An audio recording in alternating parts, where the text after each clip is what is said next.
नमस्कार मित्रों।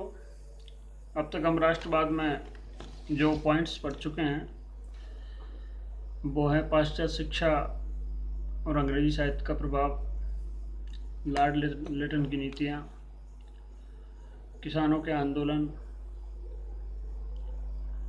और सामाजिक धार्मिक सुधार आंदोलन, यातायात एवं संचार के साधन।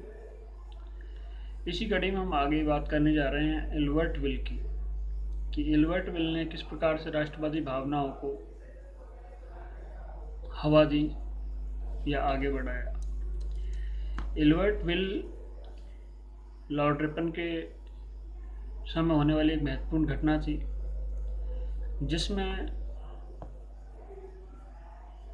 यूरोपियनों ने, जो अंग्रेज थे और जो भारतीय थे, उनकी न्याय व्यवस्था को लेकर एक सुधार था। भारतीय जज और अंग्रेजी जज दोनों को समान अधिकार देने की बात लॉर्ड साहब ने मानी। इसलिए उनके विधि मंत्री जो एल्बर्ट थे महोदय थे, उनको एक मसौदा तैयार करने के लिए कहा गया। उन्होंने इसी आधार पर एक मसौदा तैयार किया, भारतीय जज और अंग्रेजी जजों को समानता के एक पायदान पर खड़ा करने के लिए ऐसा उन्होंने किया। इससे मूलतः राष्ट्रवाद की भावना प्रेरित ऐसे हुई कि इसके जो प्रावधान थे, कि भारतीय, इससे पहले के जो प्रावधान थे कि किसी भी यूरोपियन का मुकदमा, फौजदारी मुकदमा, भारतीय जज नहीं सुन सकता था। लेकिन जब यह मांग उठी समानता वाली, तो एल्बर्ट विल में इस प्रकार का प्रावधान डाला गया कि अब यूरोपियन का मुकदमा भी भारतीय सुन सकते हैं, भारतीय जज सुन सकते हैं। तो इस तरीके से यूरोपियनों को अपने विशेषाधिकार पर आघात लगा और उन्होंने यूरोपियन डिफेंस एसोसिएशन बनाया और एल्बर्ट का विरोध किया और इस बिल का विरोध किया। एल्बर्ट को भी इसमें सुनने को मिला, नारे मिले, भ्रष्ट एल्बर्ट इत्यादि, जो भी उन्होंने यूरोपियन डिफेंस एसोसिएशन के तहत इस प्रकार के विरोध को उन्होंने अपना प्रस्तुत किया। तो भारतीय जनमानस और भारतीय जो मध्यम वर्ग था, जो शिक्षित था, उसको ये समझते कति देर नहीं लगी कि भारत को एक ऐसी सार्वभौमिक और एक स्थायी राष्ट्रीय संस्था की आवश्यकता है जो भारतीयों के लिए खड़ी हो सके। क्योंकि ये प्रजातीय विभेद, न्याय व्यवस्था में विभेद और हर तरीके से जो विभेद किया जा रहा था, जो एक तरीके से पूरी असमानता पे खड़ा हुआ था, कहीं ना कहीं भारतीय जनमानस को और भारतीय मध्यम वर्ग को प्रेरित कर रहा था कि वो अपने लिए एक संगठन बनाएं, अपनी मांगों को एक अच्छे ढंग से रख पाएं। इसीलिए एल्बर्ट विल था, इसने राष्ट्रवाद को हवा दी। एल्बर्ट विल के बाद हम देखते हैं कि जो लॉर्ड लिटन है, लॉर्ड लिटन महोदय की जो नीतियां हैं, जिसमें लोक सेवा में आयु को घटाया जाना, 21 से 19 वर्ष किया जाना, और जब दरबार लगाना 1877 का, भारत में जब दुर्भिक्ष पड़ रहा था तो उनको एक अनावश्यक खर्चे की आवश्यकता क्या पड़ी और ऐसे मौके पर उन्होंने दरबार लगाया। तो इससे भारतीय जनमानस को कहीं ना कहीं प्रताड़ना मिल रही थी, जो ये समझने में कारगर थी कि अंग्रेज वास्तव में भारतीयों का हित नहीं चाहते। तो इसलिए जो भारत का हित चाहते हैं, ऐसी सरकार का निर्माण किया जाए, ऐसी संस्था का निर्माण किया जाए। तो ये जो भावनाएं थी, स्वयं प्रेम, स्वयं देशी, स्वयं भाषा, ये स्वयं वाली बात थी, कहीं ना कहीं राष्ट्रवाद को प्रेरित कर रही थी। क्योंकि राष्ट्रवाद शब्द में स्वयं का होना आवश्यक है। स्वराज्य, स्वदेशी, स्वशासन, ये सारी चीज़ें मिलके ही राष्ट्रवाद का निर्माण करती हैं। स्वाधीनता, ये सब मिला जुला रूप, इनका मिला जुला रूप ही राष्ट्रवाद है। इस प्रकार से जो लिटन की नीतियाँ थी, वो भी राष्ट्रवाद को प्रेरित करती। यातायात संचार के साधन थे, तो जो संपर्क का एक सूत्र दे दिया था, तो क्रांतिकारियों को भी वो सूत्र मिला। हालांकि अंग्रेज़ों ने इसका इस्तेमाल अपना शोषण जारी रखने के लिए किया, लेकिन क्रांतिकारी इस रूप में सक्षम हो पाए कि वो इस चीज़ को एक संपर्क सूत्र बना पाए।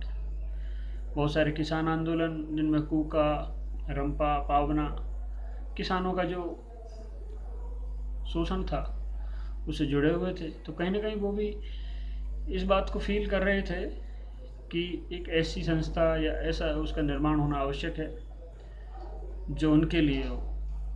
अंग्रेजों के शोषण से वो हताहत हो चुके थे। इसी प्रकार से भारतीय जनमानस में जो प्रजाति विभेद था, जो चाहे वो नौकरशाही में देख लीजिए आप, चाहे वेतन श्रृंखला में देख लीजिए, चाहे किसी भी प्रकार की सार्वजनिक जगह पे देख लीजिए, विक्टोरिया घोषणा होने के बाद और 1833 का चार्टर आने के बाद भी भारतीयों को, जब ये विक्टोरिया का घोषणा में ये कहा गया था कि अब भारतीयों की जो नियुक्ति है वो योग्यता के आधार पर हो जाएगी, मतलब कोई भी योग्य भारतीय वो उच्च पद पर पा सकता है, उच्च पद पा सकता है, नियुक्त हो सकता है, लेकिन ऐसा वास्तव में हो नहीं रहा था। अंग्रेज उसी भेदभाव पर टिके हुए थे, वो व्यवहारिक सत्य नहीं था। तो कहीं ना कहीं ऐसी बातें राष्ट्रवाद को प्रेरित कर ही रही थी। हर वो बात राष्ट्रवाद को प्रेरित कर रही थी जिससे अंग्रेजों का शोषण जारी रहता था। और ऐसी चीज़ों में हमने समाचार पत्र और साहित्य, इनका योगदान भी देगा। समाचार पत्रों में जो बहुत सारे समाचार पत्र राजा राम मोहन राय ने भी निकाले, वो भी राष्ट्रवाद से कहीं ना कहीं प्रेरित ही थे। दयानंद सरस्वती की सत्यार्थ प्रकाश, जो और उनकी जो मूल भावना थी स्वदेशी और स्वराज की, वो बातें वो सारी कहीं कहीं राष्ट्रवाद को प्रेरित कर रही थी। इधर दादा भाई नौरोजी का जो आर्थिक दर्शन था, जो धन निष्कासन से केंद्रित था, वो भी राष्ट्रवाद को प्रेरित कर ही रहा था। तो इसी प्रकार से जो क्रांतिकारी तत्व थे, जो 1857 के क्रांतिकारी तत्व थे, जो असंतुष्ट थे, वो अभी बाकी थे। ऐसा नहीं था कि 1857 की क्रांति को पूरी तरीके से दबा दिया गया हो। हाँ, उस विद्रोह को जरूर दबा दिया गया, लेकिन वो विचार थे, वो बीज बन के भारतीय जनमानस में फैल गए, और वही कहीं ना कहीं आगे जाके राष्ट्रवाद का कारण बनते हैं। इसी प्रकार से राजनीतिक संस्थाओं का उदय होता है। Land holder society, British India association, Indian association, बहुत सारी जो संस्थाएं थी जो कांग्रेस से पहले पूना सार्वजनिक सभा, मद्रास महाजन सभा, इन्होंने सबने राष्ट्रीय मुद्दों, क्षेत्रीय मुद्दों को बहस का मुद्दा बनाया। तो इससे अंग्रेज अपने आप में भयभीत तो थे, लेकिन सबसे बड़ी मुद्दे की बात ये थी कि क्या वास्तव में ज़रूरत थी। तो ज़रूरत थी तो एक ऐसी संस्था की जो एक राष्ट्र निर्माण एक राष्ट्रीय तत्व के बारे में विचार कर सके। तो ऐसी संस्था का जन्म होना आवश्यक था। तो ऐसी संस्था का जन्म हम आगे चल के देखते हैं तो कांग्रेस के रूप में होता है। कांग्रेस चूँकि शुरुआत में कैसी थी, कैसी नहीं थी, कैसा उसका स्वरूप था, कैसे लोगों ने उसको स्थापित किया, तो मध्यम वर्ग के यही लोग जो अंग्रेजी पढ़े लिखे लोग थे शुरुआत में, जो प्रेसिडेंसी नगरों में रहते थे। प्रेसिडेंसी नगर बम्बई, मद्रास और कोलकाता, इन्हीं लोगों का अंग्रेजों से संपर्क सबसे पहले हुआ। क्यों?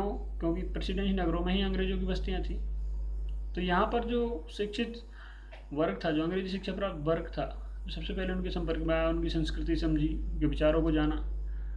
तो निश्चित तौर पर ये सांस्कृतिक समन्वय कहीं न कहीं से एक राजनीतिक समन्वय में बदल गया और एक संस्था के निर्माण के लिए खड़ा हुआ।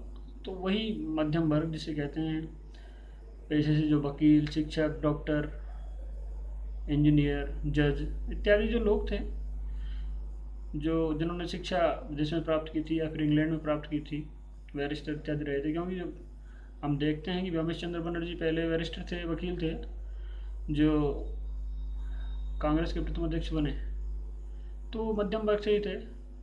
इसके बाद कांग्रेस में जिस प्रकार से जो लोग शामिल होते हैं, अंग्रेजों को भी उन्होंने शामिल किया, ईसाई, पारसी, और हिंदू मुसलमान सब लोग थे, तो